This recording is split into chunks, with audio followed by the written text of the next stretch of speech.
कोई एब्सेंट हुआ तो? क्लास रिकॉर्डिंग भेज दो। Fees collection? ऑटोमेटिक। मार्केटिंग कैसे करेंगे? टीचमेंट वेबसाइट बना के देगा ना। टीचमेंट? अब पूरे इंडिया को मैथ्स पढ़ाओ सर। चाहे जैसी भी जरूरत हो, टीचमेंट पे टीचिंग आसान है। आज ही डाउनलोड करें टीचमेंट, इंडिया का नंबर 1 आज आपका हमारे YouTube channel Sumit learning academy पर आपका स्वागत है। आज के इस वीडियो में हम पढ़ने वाले हैं न्यूक्लियर चेंजेस, नाभिकीय परिवर्तन। तो जैसा कि आप लोग देख ही चुके हो कि इसके पहले वाले वीडियो में हमने चेंजेस पढ़ा था, जिसमें हमने भौतिक परिवर्तन और रासायनिक परिवर्तन देखे थे, मतलब फिजिकल चेंजेस और केमिकल चेंजेस। इसके पहले वाली वीडियो में हमने देखा है। आज के इस वीडियो में हम पढ़ने वाले हैं नाभिकीय परिवर्तन, न्यूक्लियर चेंजेस क्या होते हैं। ठीक है, तो सबसे पहले आप अभी तक जो बच्चे परिवर्तन का वीडियोस नहीं देखे हैं, भौतिक परिवर्तन और रासायनिक परिवर्तन, मेरे डिस्क्रिप्शन में उसका लिंक है, वहां पर जा करके पहले आप भौतिक परिवर्तन, रासायनिक परिवर्तन का वीडियोस आप देख लीजिए, फिर आप ये वीडियोस देखिएगा। ठीक है, अब हम अपने टॉपिक को स्टार्ट करते हैं। तो टॉपिक मेरा क्या है? नाभिकीय परिवर्तन, न्यूक्लियर चेंजेस क्या होते हैं। तो देखो, सबसे पहले हम जानेंगे कि न्यूक्लियर होता क्या है। अभी जैसे कि आप लोगों ने 9th-10th में पढ़ के आए होंगे न्यूक्लियर क्या है, एक बार हम भी इसको चर्चा करते हैं। देखो, न्यूक्लियर के बारे में हम बहुत अच्छे से पढ़ेंगे। एक चैप्टर है मेरा, आपका चैप्टर होगा परमाणु संरचना, एटॉमिक स्ट्रक्चर। सेकंड चैप्टर जब हम उठाएंगे तो उसमें से न्यूक्लियर के बारे में बहुत अच्छा पढ़ेंगे। नाभिक की खोज रदरफोर्ड जी ने किया था अल्फा कणों के प्रकीर्णन के द्वारा, उसको विस्तार से पढ़ेंगे हम। लेकिन आज हम सिर्फ इतना जान लेते हैं कि न्यूक्लियस है क्या।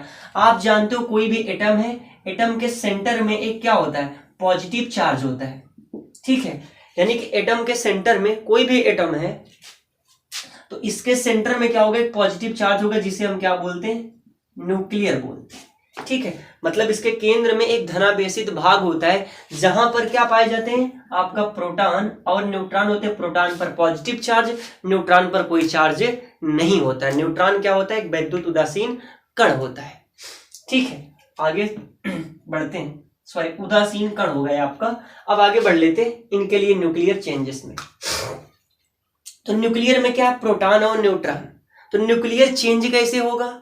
देखो, न्यूक्लियर चेंज में होता क्या है कि ऐसा चेंजेस आप करिए कि परमाणु का क्या हो? संघटन बदल जाए। संघटन बदलने का मतलब, सॉरी, जो आपका न्यूक्लियस में संगठन किसका किसका संगठन है? प्रोटॉन का और न्यूट्रॉन का। यानी कोई भी नाभिक प्रोटॉन से और न्यूट्रॉन से मिलकर बना है। अब हम ऐसा परिवर्तन करें जिससे उस नाभिक का क्या हो जाए? संगठन बदल जाए। संगठन बदलने का क्या तात्पर्य है? कि प्रोटॉन और न्यूट्रॉन की संख्या बदल जाए। तो ऐसे चेंजेस को हम क्या कहते हैं? नाभिकीय परिवर्तन कहते हैं, मतलब न्यूक्लियर चेंजेस कहते हैं। क्लियर? अब बात करते हैं, देखो जैसे कि मान लेते हैं न्यूक्लियर चेंजेस में क्या होते हैं? एक प्रकार के परमाणुओं से दूसरे नए प्रकार के परमाणु बनते हैं, और तथा जो ये न्यूक्लियर चेंजेस में ये अभिक्रियाएं होती हैं, इन्हीं अभिक्रिया का नाम दिया जाता है इनको न्यूक्लियर मतलब नाभिकीय अभिक्रिया। ठीक है, नाभिकीय अभिक्रिया कहा जाता है। मतलब ऐसे परिवर्तन में जो अभिक्रियाएं होती हैं, उन अभिक्रिया को हम कहते हैं नाभिकीय अभिक्रिया कहते हैं। थोड़ा सा गौर से समझेंगे एक बार। तो चलिए डिफिनेशन देख लेते हैं क्या थी। नाभिकीय परिवर्तन, ऐसा परिवर्तन जिसमें नाभिक का संगठन बदल जाता है तथा एक प्रकार के परमाणु से दूसरे नए प्रकार के परमाणु बन जाते हैं, ऐसे परिवर्तन को नाभिकीय परिवर्तन कहते हैं। तथा इस प्रकार की अभिक्रिया को नाभिकीय अभिक्रिया कहते हैं। मतलब कि जो न्यूक्लियर चेंजेस में अभिक्रियाएं होंगी, उन अभिक्रिया को हम क्या कहते हैं? नाभिकीय अभिक्रिया कहते हैं। ठीक है, अब नाभिक का परिवर्तन दो प्रकार से हो सकता है। दो प्रकार से कैसे हो सकता है? जैसे मान लेते हैं कोई तत्व है, एक किसी तत्व का एक बड़ा सा परमाणु है, ये वाला परमाणु हो गया।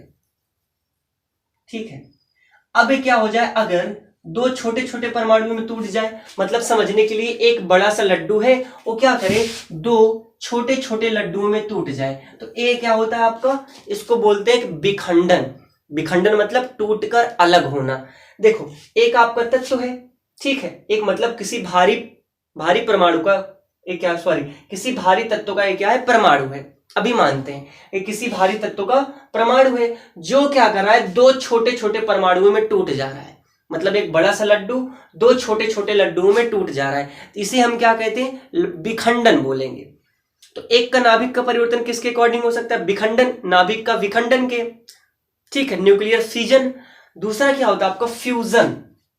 फ्यूजन क्या होता है, अगर दो छोटे छोटे लड्डुओं को मिला करके एक बड़ा सा लड्डू बनाया जाए, ये क्या होता है आपका नाभिक का संघटन, सॉरी इनको क्या बोलेंगे, संलयन। नाभिक का क्या बोलते हैं, संलयन बोलते हैं। संलयन मतलब क्या होता है, आपका न्यूक्लियर फ्यूजन हो जाएगा।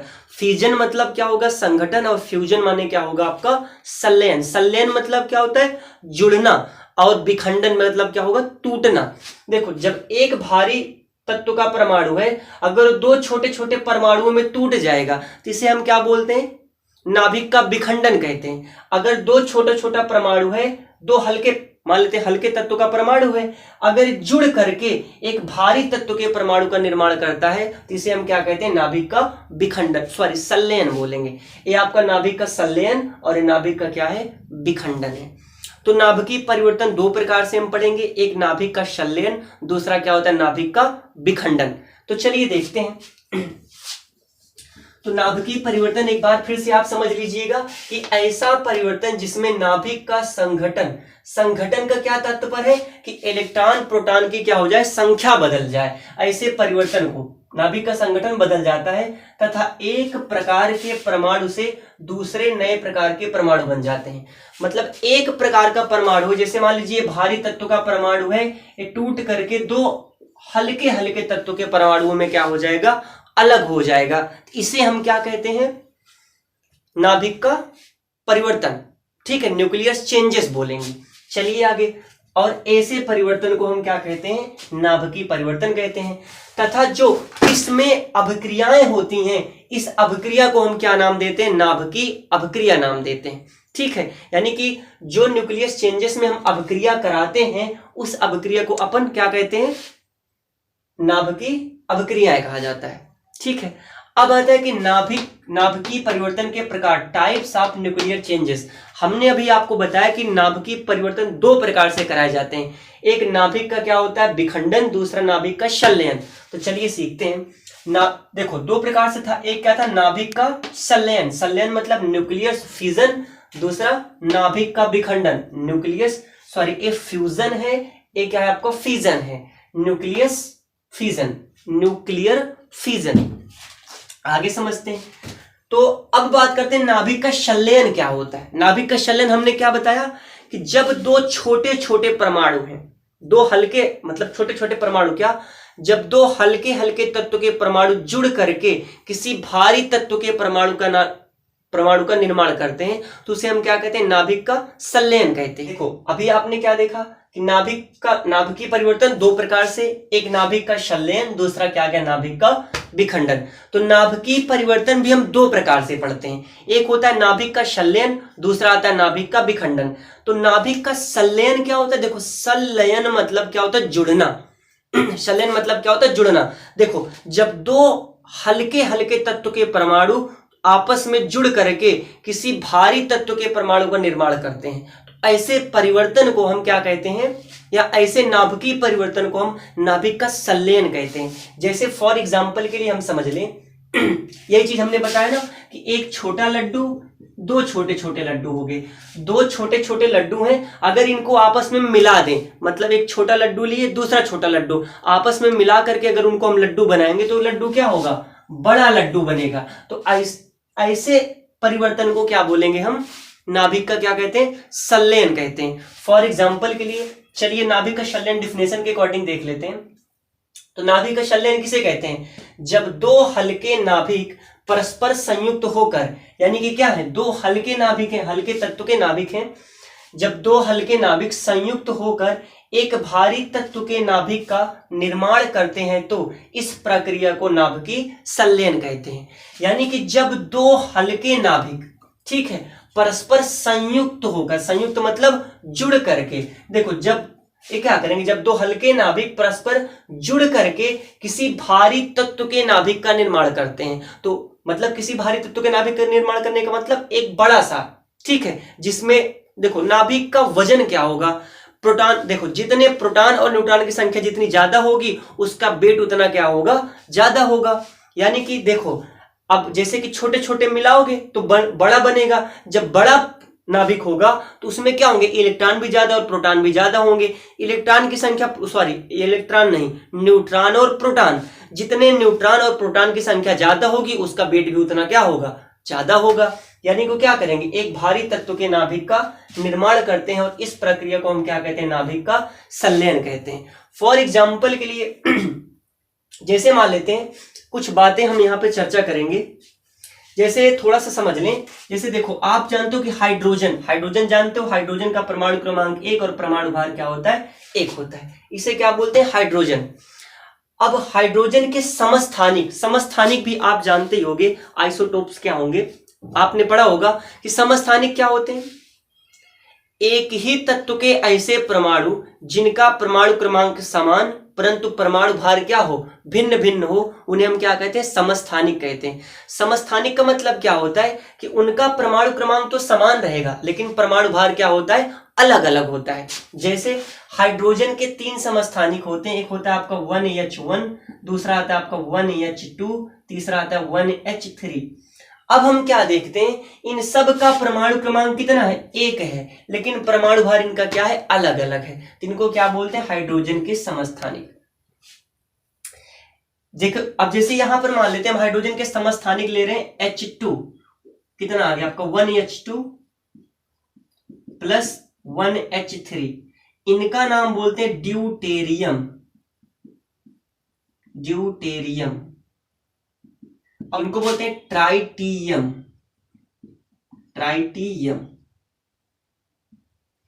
अब देखो, अब जैसे देखिए यहां पर अगर हम बात करें कि 1H1 में, ठीक 1H2 है, 1H2 में प्रोटॉन की संख्या कितनी है, आप जानते हो किसी भी तत्व का परमाणु क्रमांक ही क्या बताता है, प्रोटॉन की संख्या बताती है कि उसमें कितने प्रोटॉन है, तो इसका परमाणु क्रमांक कितना है, 1 है, तो प्रोटॉन की संख्या कितनी आ गई आपकी, 1 हो गई। अब न्यूट्रॉन कितने होते हैं, न्यूट्रॉन निकालने के लिए हम क्या करते हैं, एटॉमिक मास से प्रोटॉन की संख्या को माइनस कर दो, न्यूट्रॉन की संख्या आ जाएगी। अब अगर हम इसका देखें, एटॉमिक मास कितना है, 2 है, अगर हम 2 में से 1 को माइनस करेंगे तो कितना आएगा आपका 1, तो न्यूट्रॉन की संख्या कितनी आ गई, 1 हो गई। इसमें 1 प्रोटॉन और इसमें 1 न्यूट्रॉन है। आगे 1H3 में, ट्राइटियम में क्या है, अब देखेंगे 1H3 में, इसमें प्रोटॉन की संख्या कितनी हो गई, 1, और न्यूट्रॉन की संख्या कितनी आ गई, 3 में से 1 घटा दी, कितना हो गया आपका 2। यानी कि क्या है, 2 हल्के तत्व हैं। अब जब इनको आपस में हम मिलाते हैं तो क्या करते हैं, जुड़ करके एक 2 हीलियम 4 बनाते हैं, 2 हीलियम 4, इसका नाम देते हैं हीलियम। प्लस यहां पर क्या होती है, एनर्जी, मतलब बहुत सारी ऊर्जा उत्पन्न होती है। ठीक है, तो बात यहां पे थोड़ा हम समझेंगे अच्छे से, थोड़ा डीपली में इसको समझने का प्रयास करेंगे। देखो अब यहां पे क्या हुआ कि आपका ड्यूटेरियम और ट्राइटेरियम, ये दोनों क्या है, हल्के हल्के तत्व हैं। ठीक है, हल्के तत्व हैं। जब ये आपस में जुड़ते हैं तो क्या बनाते हैं, हीलियम, मतलब एक भारी तत्व का निर्माण करते हैं। तो नाभिक, ऐसे परिवर्तन को हम क्या बोलेंगे, नाभिक का संलयन कहते हैं। एक चीज और, जब जुड़ते हैं, थोड़ा अगर हम आपको बताएं, जैसे कितना हो गया आपका 1H1 और हम ये कितना हो गया आपका 2 हो गया और ये क्या हो गया 3 हो गया। जब इनको आपस में जोड़ा जाता है तो यहां पर क्या होती है, बहुत सारी एनर्जी, बहुत सारी क्या होती है, ऊष्मा उत्पन्न होती है। और बनाते कितना है आपका 2 हीलियम 4 बनाते हैं और इसमें 14.1 मेगावाट की क्या होती है आपकी ऊष्मा उत्पन्न होती है, एनर्जी उत्पन्न होती है। देखो जब आप जानते हो ना कि दुनिया का सबसे पावरफुल फोर्स की बात करें कि सबसे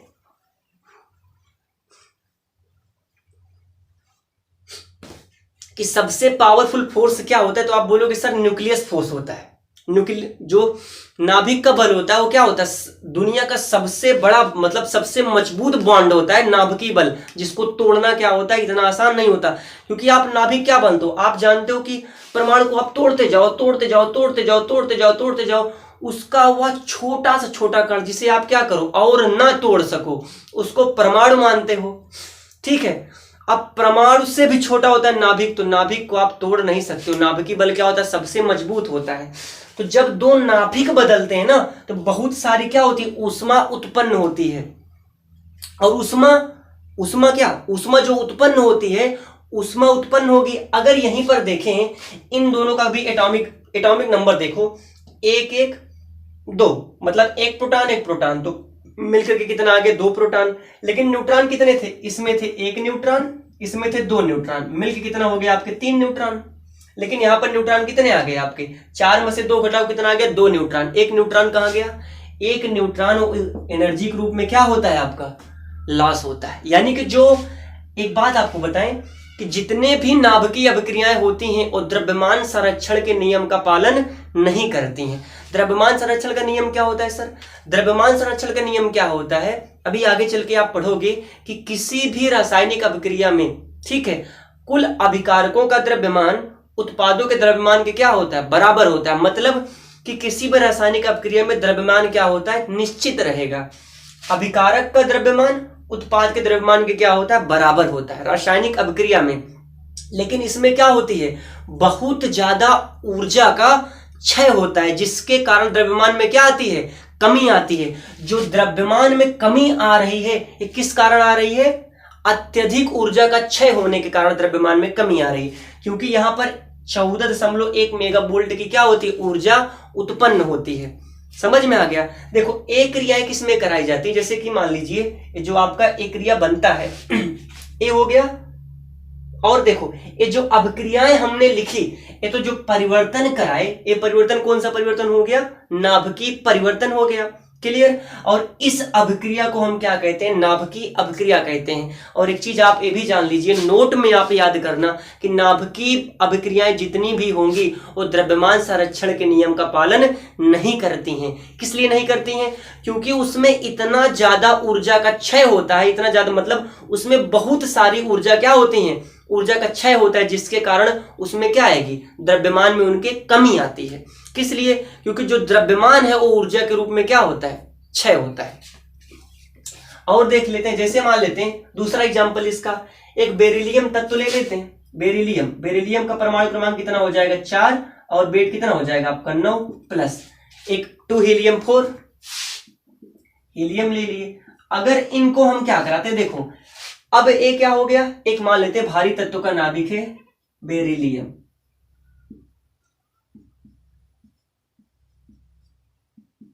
और ये क्या हो गया आपका हीलियम।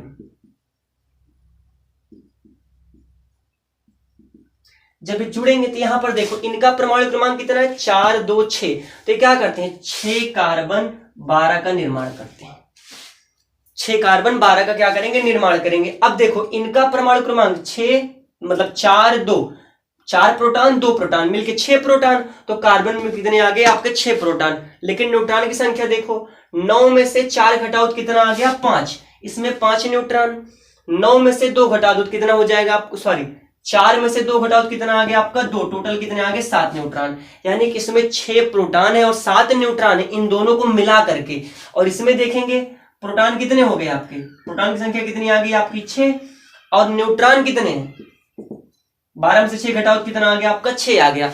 मतलब कि इन दोनों का जो द्रव्यमान होगा उनका योग इनके बराबर नहीं होता है। किस लिए नहीं होता है, क्योंकि जो द्रव्यमान में कमी आती है वो किस कारण आ रही है, ये अत्यधिक ऊर्जा का क्षय होने के कारण द्रव्यमान में क्या आती है, कमी आती है। ठीक है। अब देखो हमने क्या देखा कि यहां पर 2 हल्के हल्के तत्व जुड़ करके, ठीक है, 2 हल्के हल्के तत्व के नाभिक हैं जो जुड़ करके क्या करें, किसी भारी तत्व के नाभिक का निर्माण कर रहे हैं। तो ऐसे परिवर्तन को हम क्या कहते हैं, नाभिकीय परिवर्तन। और यहां पर आपने देखा था कि एक प्रकार के परमाणु से दूसरे नए प्रकार के परमाणु बनते हैं। बेरिलियम और हीलियम को जब हमने इनकी अभिक्रिया कराया तो हमको मिला क्या, कार्बन, एक नया परमाणु मिला। ठीक है। तो ऐसे परिवर्तन को हम बोलेंगे नाभिकीय परिवर्तन। और ये जो परिवर्तन है इसको हम बोलते हैं नाभिक का संलयन। संलयन मतलब 2 नाभिक को जुड़ना। देखो 2 नाभिक जुड़ करके, 2 हल्के हल्के तत्व जुड़ करके एक भारी तत्व का निर्माण कर रहे हैं। तो ऐसा परिवर्तन क्या होगा आपका, नाभिक का संलयन। अब इसके बाद हम सीखते हैं नाभिक का विखंडन क्या होता है।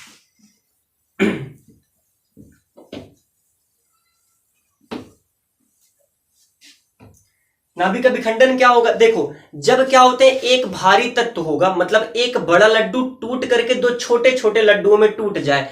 देखो, एक बड़ा लड्डू है जिसको हम क्या करें, दो छोटे छोटे लड्डुओं में तोड़ दें, तो एक कंडीशन क्या कहलाती है हमारी? विखंडन कहलाएगी।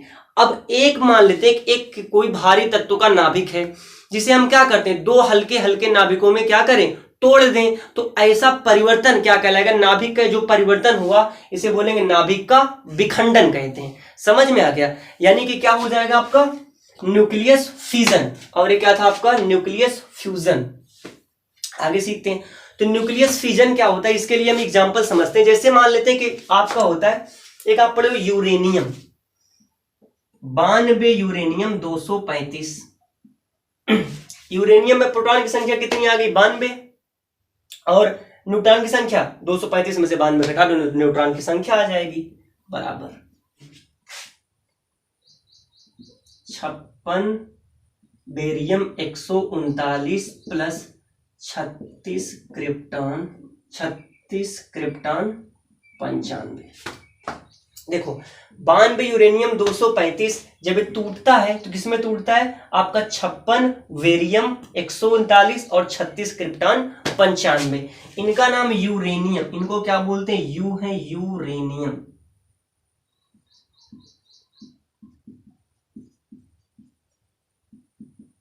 ये होते हैं आपके वेरियम, और ये होता है आपका क्रिप्टन।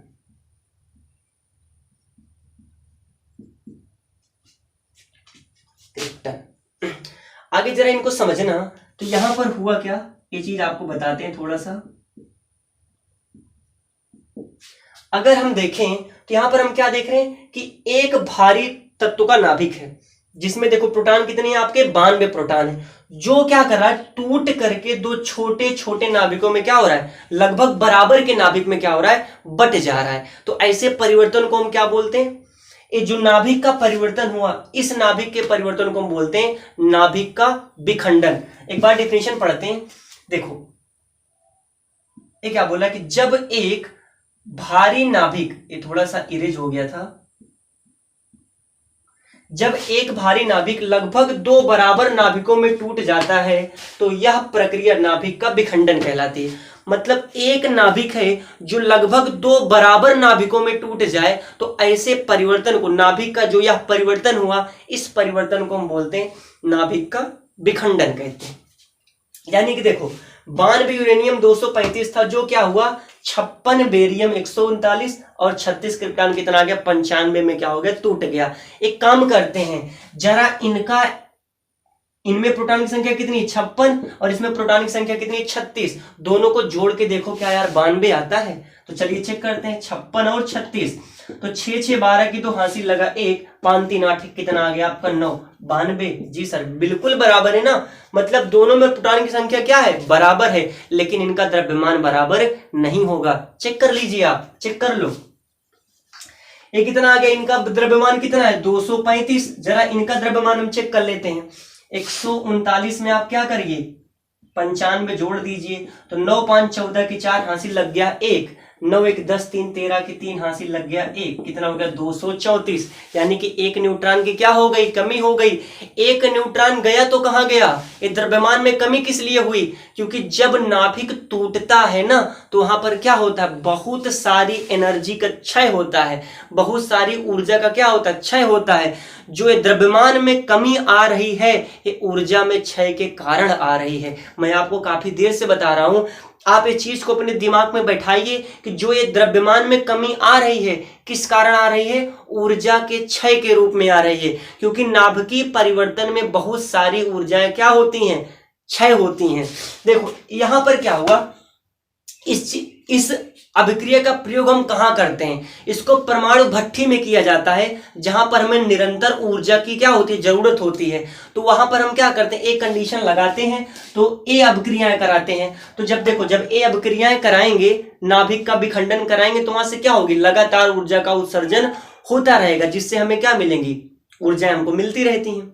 तो चलिए देखो, एक बार क्या हुआ था, यूरेनियम आप जानते हो ना, एक जो नागासाकी और हिरोशिमा के बीच में युद्ध हुआ था, उसमें शायद 57 या 58 की 95 किलोग्राम का एक यूरेनियम का बम गिराया गया था, जिसका 0.002% ही क्या हुआ था, सक्रिय हो पाया था और घोर तबाही मचा दिया था। यूरेनियम क्या है, एक बहुत ही विस्फोटक पदार्थ है, ठीक है, जिसको बम बनाने के लिए इसका यूज किया जाता है।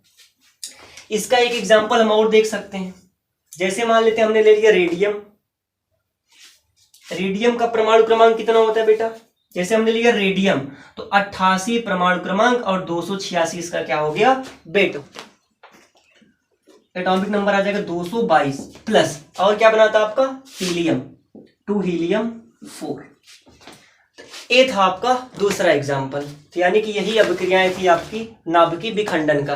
तो नाभिकीय विखंडन क्या हुआ, एक बार हमने आपको फिर से बताया कि जब एक भारी नाभिक होगा 2 हल्के हल्के नाभिकों में टूट जाता है, तो ऐसे परिवर्तन को हम क्या बोलते हैं, नाभिकीय परिवर्तन बोलेंगे। और ये नाभिक का क्या है, विखंडन है। तो इसका आप स्क्रीनशॉट ले लीजिएगा, के लिए आप वीडियो को पॉज करके पहला इसका स्क्रीनशॉट ले लीजिए। और जो भी बच्चे physical changes and chemical changes नहीं देखे हैं, और प्लीज डिस्क्रिप्शन में इसका लिंक है, वहां पर जा करके आप ये वीडियो देख लीजिएगा, ठीक है। तो मिलते हैं नेक्स्ट वीडियो में, आज के लिए बस इतना है।